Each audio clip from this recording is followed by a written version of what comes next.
Breaking news, the FAA started canceling thousands of U.S. flights, leaving flyers frustrated this morning. So the travel problems are because of significant shortages of air traffic controllers. They're calling out sick, dealing with not being paid because of the government shutdown. In fact, we want to show you this. This is a live look at FlightAware's misery map. That is what they're calling it. You can see the more red it is, and you can see those red lines popping up, the more red it is it's getting, and that is at some of the nation's busiest airports. So the Trump administration is warning that there could be mass chaos at some airports today. Definitely. And Jessica Riley joins us live inside of Pittsburgh International Airport.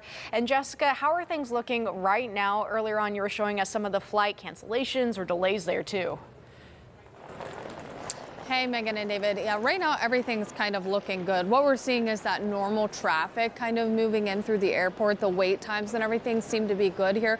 And we know that Pittsburgh's not on the list of those flight cut airports, those 40 major hubs. But what we can tell you is those secondary impacts are already making their way here. We know 8 flights have been canceled already, and that's going in and out of Pittsburgh, so departing and arriving. And I also want to show you over here, we have the board. One of those is New York, a major hub. And we're also looking towards tomorrow as well. We know 2 flights to Chicago. So as the days go on, this can only get worse with those flight cuts and everything happening. The FAA says it's cutting about 10% of flights nationwide, trying to keep the skies safe with far fewer controllers on duty. Those most impacted airports are going to be Atlanta, Chicago, New York, and Dallas, among the others. But that domino effect is reaching cities like Pittsburgh too, being that we connect to them. But we're seeing this in and out already.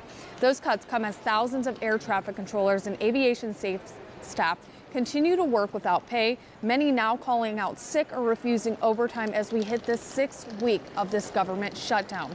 Airlines are reducing schedules, rebooking customers, and warning of more cancellations ahead, and this is obviously causing stress for passengers.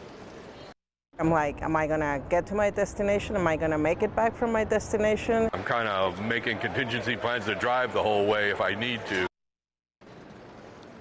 The FAA insists safety remains the top priority, but industry experts warn this is unsustainable and that every day without a deal means more flight cuts and longer delays. So here's what the FAA's new flight plan is. Today, 4% of U.S. flights will be canceled. Tomorrow, 5%. By Sunday, 6%. And then 10% by next Friday. Airlines also face a $75,000 fine for each flight over the limit they are allowed.